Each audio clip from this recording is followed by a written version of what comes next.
எல்லாருமே ரொம்ப ஆவலா எதிர்பார்த்த விடாமுயற்சி படம் இன்னைக்கு ரிலீஸ் ஆயிருக்கு. படம் எப்படி இருந்துச்சு? அஜித் ரசிகர்களுக்கு ஒரு ஃபர்ஸ்ட் ஹாஃப்லாம் ரொம்பவும் படம் ரொம்ப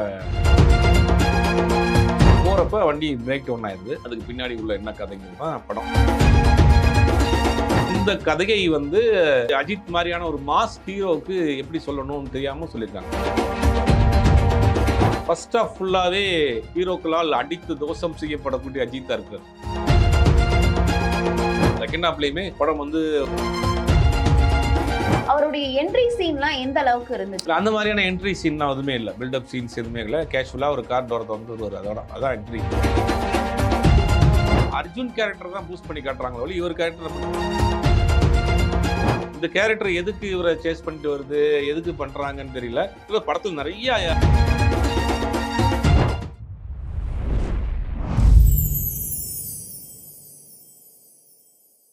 ஜி சினிமா நேயர்களுக்கு வணக்கம். நான் உங்கள் பிருந்தா சங்கர். இன்று நம்மோடு இணைந்திருப்பது திரைப்பட விமர்சகர் சுபேர் அவர்கள். வணக்கம் சார். வணக்கம். எல்லாருமே ரொம்ப ஆவலா எதிர்பார்த்த விடாமுயற்சி படம் இன்னைக்கு ரிலீஸ் ஆயிருக்கு.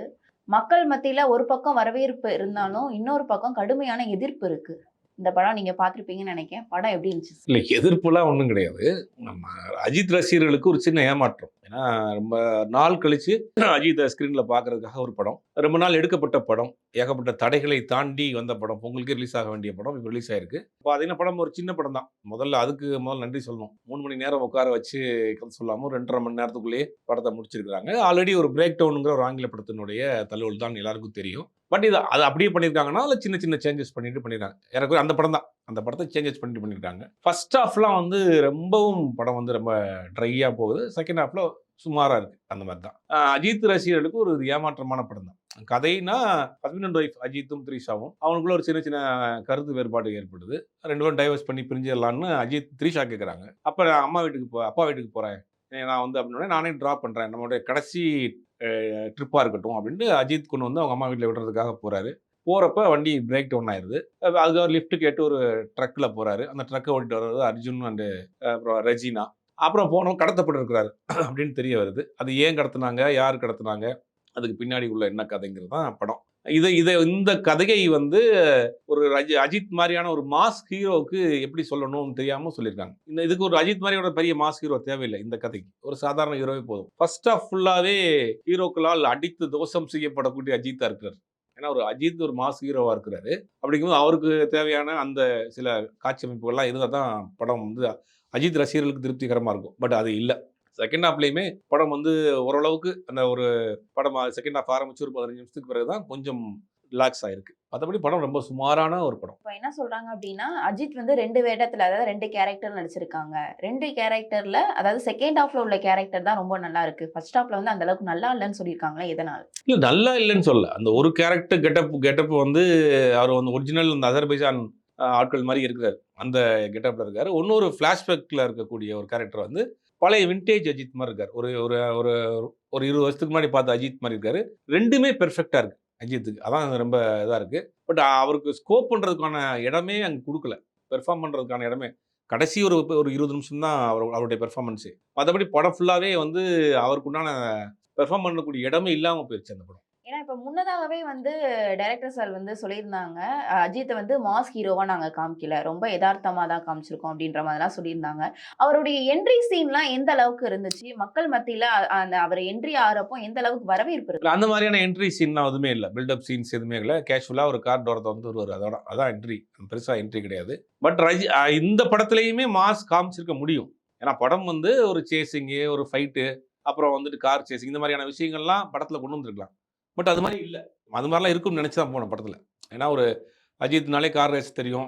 அந்த மாதிரியான காட்சிகள், கார்ல சேஸ் பண்ணிட்டு போறது, துரத்துறது, அந்த மாதிரியான காட்சி இல்லை. கார் ரேஸ் இருக்குன்னு சொல்லி ஒரு சில இருக்கு.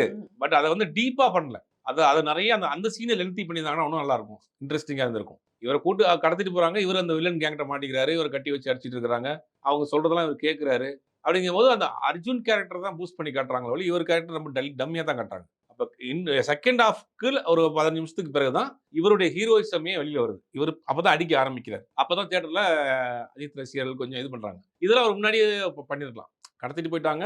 அங்க இருந்து ரெக்கவரி பண்றதுக்கு இவர் என்னென்ன முயற்சிகள் பண்ணாரு அப்படிங்கிறது அப்ப இருந்தே ஒரு ஹீரோயிசத்தை கொண்டு வந்திருக்கலாம். ஸ்கிரிப்ட்ல. ஆனா பட் அத விட்டாங்க அங்க. அத விட்டுட்டு அவர வந்து ரொம்ப ஒரு சாதாரண ஒரு ஒரு புதுமுக நடிகர்கள் மாரி ட்ரீட் பண்ணிருக்காங்க ஃபர்ஸ்ட் ஹாஃப் ஃபுல்லா. பட் அது ஒரு பெரிய ஏமாற்றம் பார்க்கும்போது. அர்ஜுன் சார் அவங்கள தான் வந்து ரொம்ப ஹீரோவா காமிச்சிருக்காங்க. இல்ல ஃபர்ஸ்ட் ஹாஃப் வரைக்கும். ஃபர்ஸ்ட் செகண்ட் ஹாஃப்ல அப்புறம் திருப்பி ஒரு அடிப்ப ஆரம்பிப்பாரு. ஆர்டிஸ்ட்ன்னு பெருசா ஆர்டிஸ்டே கிடையாது. 4 ஆர்டிஸ்ட் தான். அர்ஜுன், அஜித், த்ரிஷா, அந்த ரெஜினா, இவங்க இன்னும் ஆரவ். ஆரவ். இவங்க 4 பேர் தான் 5 பேர் தான் ஆர்டிஸ்ட். மீதிலாம் சின்ன சின்ன ஆர்டிஸ்ட் தான். அஜர்பைஜான்ல போய் இந்த படத்த ரொம்ப ரிஸ்க் எடுத்து நெறைய ப்ராப்ளம் வந்து எடுத்தாங்க. ஆனா அஜர்பைஜான்ல வந்து ஒரு பாலைவனத்த காட்டுறதுக்கு அஜர்பைஜான் போனாங்கன்னு தெரியல. அஜர்பைஜான்ல போய் அஜர்பைஜான் சம்பந்தம் அங்க அஜர்பைஜான்ல ஒரு கம்பெனில வேலை பார்க்கிறதாக இவரு அந்த ஒரு டயலாக் வருது. இவர் ஒரு கம்பெனில பெரிய போஸ்டிங்ல இருக்கிறாரு. மந்த்லி கோடிக்கணக்கா சம்பாதிக்கிறாரு. இவர் அக்கவுண்ட்லயே கிட்டத்தட்ட 10 கோடிக்கு மேல இருக்குன்னு ஒரு டயலாக் வருது.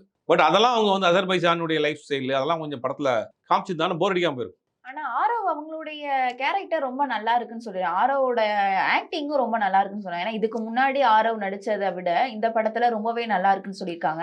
ஏன்னா இதுக்கு முன்னாடி ஆரவோட மூவி வந்து ரீசெண்டா ராஜ பீமா ஏதோ சம்திங் ஒண்ணு வந்தப்போ கூட அதுல கூட அவர் வந்து பெருசா தெரியல. ஆனா விடாமுயற்சியில அவருடைய நடிப்பு வந்து தனியா தெரியுதுன்னு சொல்லியிருக்காங்களே அது எந்த அளவுக்கு இருந்தது? அப்படிலாம் ஒண்ணும் தனியா தெரியல. 4 வில்லன் 2, 3 வில்லன்ல அவரு ஒரு வில்லனா இருக்காரு. மெயின் வில்லன் வந்து அர்ஜுன் தான். இந்த கேரக்டர் எதுக்கு இவர சேஸ் பண்ணிட்டு வருது, எதுக்கு பண்றாங்கன்னு தெரியல. ஏதோ படத்துல நெறைய ஆங்கில டயலாக்ஸ், இங்கிலீஷ் டயலாக்ஸ் போட்டிருக்காங்க. சப்டைட்டில் போட்டிருக்காங்க. 12 வருஷத்துக்கு முன்னாடி, 9 வருஷத்துக்கு முன்னாடி படத்துல பிரசன்ட்ல இருந்து அப்படி போயிட்டு போயிட்டு வர்றாங்க. அதெல்லாம் ஒரு சின்ன கன்ஃப்யூஷனா இருக்கு படத்துல. அதே மாரி கிளைமேக்ஸ் இன்ட்ரோலயே தெரிஞ்சிரும். இன்ட்ரோலயே படம் இதுதான் அப்படின்னு தெரிஞ்சிரும். பட் இன்ட்ரோலுக்கு பிறகு படத்த கொஞ்சம் நகர்த்திட்டு போறாங்க. அத ஃப்ரெண்ட்லயே கொஞ்சம் பண்ணியிருந்தாங்கன்னா, இன்னும் கொஞ்சம் பெட்டரா இருந்திருக்கும் படம். ஒரு ஆவரேஜான படம் தான். இப்போ வந்து த்ரிஷாவும், அஜித்தோட காம்போ நெறைய பேருக்கு ரொம்பவே பிடிக்கும். ஏன்னா நெறைய மூவி நடிச்சிருக்காங்க. அதுவும் இல்லாம இப்போ 2 வருஷத்துக்கு அப்புறம் வந்திருக்கு இந்த மூவி. அவங்களுடைய காம்போ எந்த அளவுக்கு வந்து வொர்க் அவுட் ஆயிருக்குங்க? 2 பாட்டு, ஒரு 6, 7 சீன் அவ்வளோதான் படத்துல.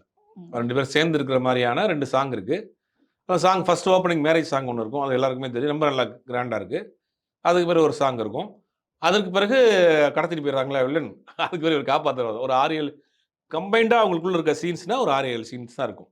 ஆனா அஜித் சார் அவங்க தான் வந்து இந்த படத்துக்கு வந்து மாஸ் சீன்லாம் வேண்டாம் அப்படின்றத வந்து சொன்னாங்கன்னு சொல்லிட்டு மகிழ் சார் அவங்களே வந்து சொல்லியிருந்தாங்க. அது உண்மைதானா? இது அஜித் சார் கதைன்னு சொல்லியும் சொல்லியிருக்காங்க.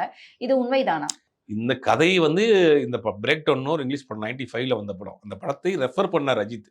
இந்த படத்த நீங்க பண்ணுங்க அப்படின்னு அவர் ரெஃபர் பண்ணியிருக்காரு. அந்த படத்த பண்ணலான்னு முடிவு பண்ணிருக்காங்க. பட் ஸ்கிரீன் பிளே இவர் தானே பண்ணியிருக்கணும். ஒரு கதையே இந்த கதைய பண்ணலான்னு ஒரு டைரக்டர் ஹீரோ சொன்னார்னா, அதை இன்ட்ரஸ்டிங்கா பண்ணக்கூடிய இடத்துல டைரக்டர் தானே இருக்கிறாரு.